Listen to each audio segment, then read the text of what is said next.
Wilujeng Bapak Ibu ingkang kinasih lan sedulur-sedulur katresnan, pepanggihan ing cariyos basa Jawi. Kados pundi kabaripun? Katur donga saking kula, mugi-mugi kawontenanipun Bapak, Ibu lan sedulur-sedulur katresnan tansah sehat, semangat lan lancar anggenipun ngayahi pedamelan. Amin. Ing wekdal niki kula badhe ngaturi cariyos alaming lelembut anggitanipun Dewi Setyawati kanthi ira-iraan Prawan Julung Caplok. Kados pundi lelampahipun? Sumangga sugeng midhangetaken.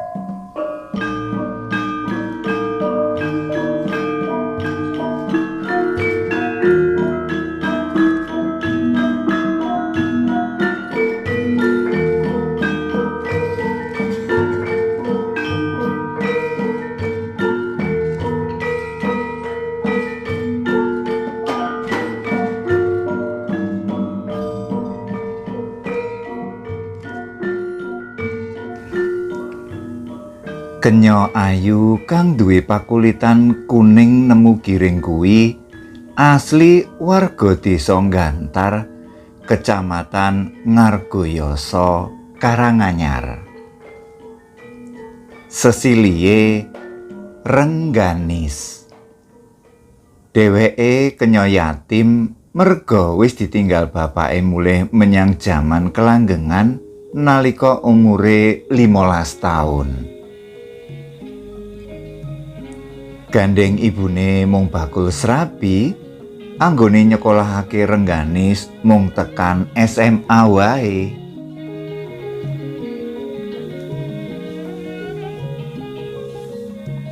Saploke dadi randha, Buwardaya ya ibune Rengganis ora gelem nglakoni omah-omah meneh. Buwardaya trima urip wong loro karo anake wadon ontang-anting kuwi. Gula wentrah anake nganti diwasa, ing pengangkah besuke Rengganis entuk jodoh kang gawe seneng atine. Rengganis lair mbarengi grahana srengenge, saengga dening tangga teparone diarani Prawan Julung Caplok.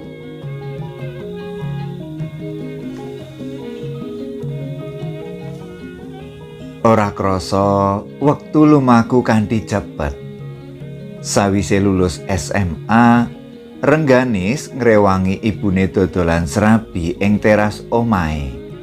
Asile lumayan, kena kanggo urip karo ibune najan kudu cetik geni nganggo areng wektu dodolan. Saiki Rengganis wis dadi prawan ayu sing dadi kembang lambene tangga teparo, klebu para jejaka ing kampunge. Sasuwene Rengganis melu ngrewangi dodolan srabi ibune, saya wuwuh mencorong rupane. Maklum, kadidene bakul srabi, Rengganis kerep nunggoni warunge nganti sore. Akeh nom-noman kang ngayunake jalaran ora kuat nyawang eseme kang gawe poyang-payingan. Nadyan duda utawa priya sing wis duwe anak bojo pisan, akeh sing kayungyun marang ayune Rengganis. Dasar Rengganis kenya ayu yen guyu dekik pipine, saengga gawe geter atine sing padha nyawang. Mangkono satleraman kasulistiane wanita asli desa Gantar kang semanak lan blater ing pesrawungan mau.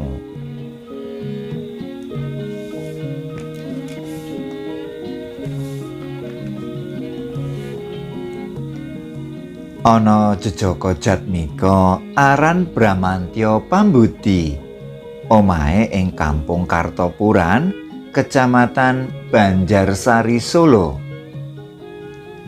Bramantyo wis cekel gawe. Dheweke pegawe kantor pos saklore Gereja GKJ Surakarta. Sawijining wektu beneri prei kerja, Bramantyo dolan-dolan karo kancane kantor nganti tumeka desa Gantar. Dilalah wektu iku mobil Toyota Kijang sing disopiri Bramantyo mogok merga kentekan bensin. Bramantyo bingung sebab adoh karo pom bensin.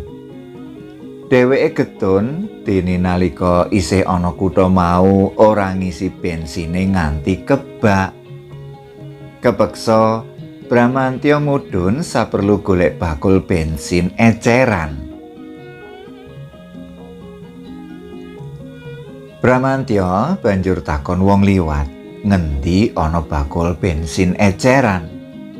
Dening pawongan mau dituduhi papane bakul bensin eceran ora adoh karo warung srabi.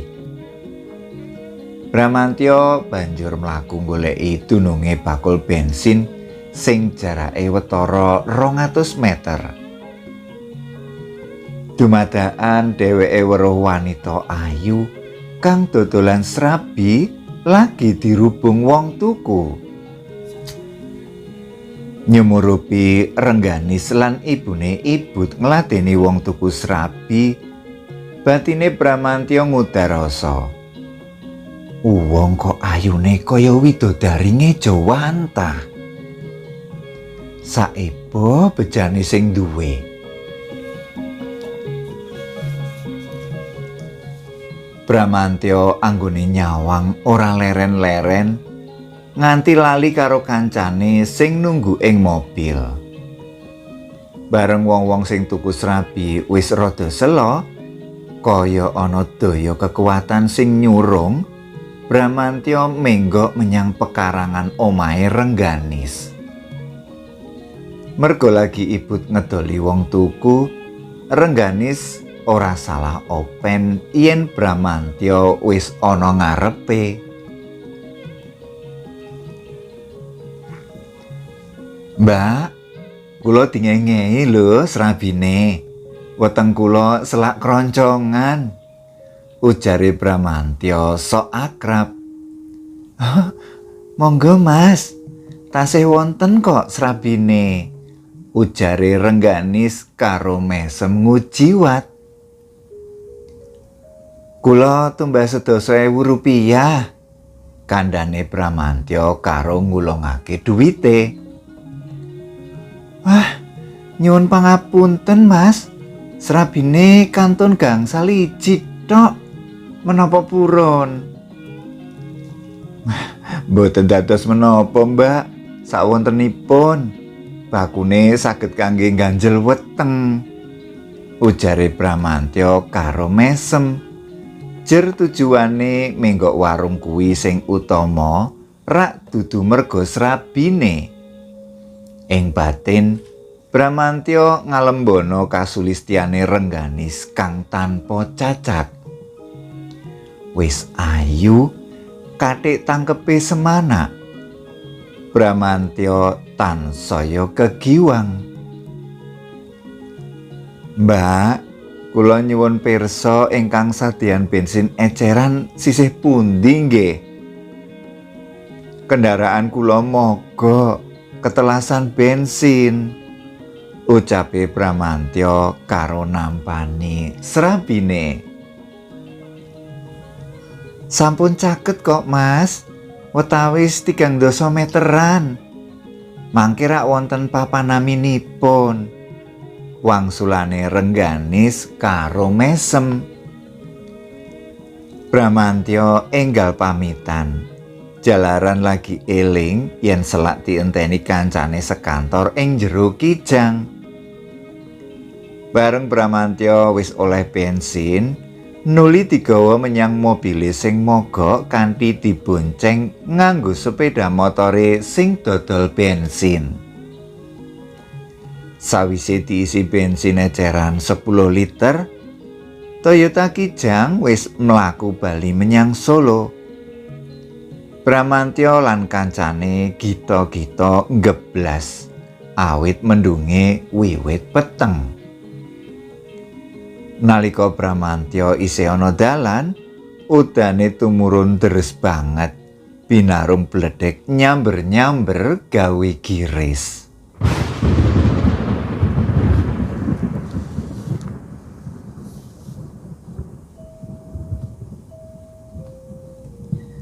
Seminggu candhake, Bramantya nyetiri kijange bali menyang Gantar Ngargayasa.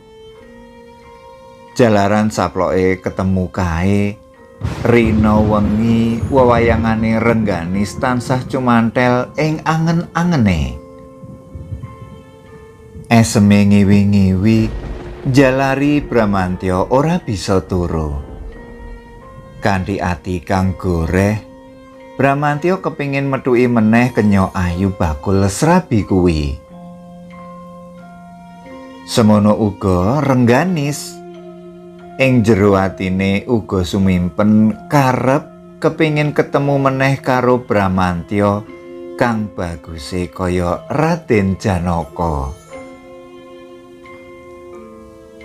Wektu Bramantya ning omahe Rengganis, kapinujon Buwardaya lagi prei ora dodolan srabi, mergane awake rada mriyang. Kebeneran banget kanggone Bramantya, awit bisa jejagongan karo Rengganis nganti tanek. Apa meneh tekane Bramantya mung ijen, dadi anggone rembugan ora ana sing ganggu. Sawise sepatemon kuwi, sesambungane Bramantya lan Rengganis saya raket. Seminggu, 2 minggu, sesasi nganti meh 5 sasi, Bramantya sidane tukar cincin karo Rengganis. Let 2 sasi karo anggone tuker cincin mau, Bramantya lan Rengganis resmi ningkan. Resepsine digelar kanthi semuwa, awit wong tuane Bramantya klebu wong sugih. Ing satengahe pahargyan manten mau, Buwardaya nratap. Dheweke lagi eling yen anake wadon durung diruwat. Pungkasane Buwardaya nampa sapundenda saka Jawata Gung. Kuwi mono saka penganut agama Hindu. Durung nganti 3 sasi anggone omah-omah, Bramantya ketaman lara aneh sing madal salwiring usada. Wekasane Bramantya tinggal donya. Buwardaya rumangsa dosa marang patine Bramantya.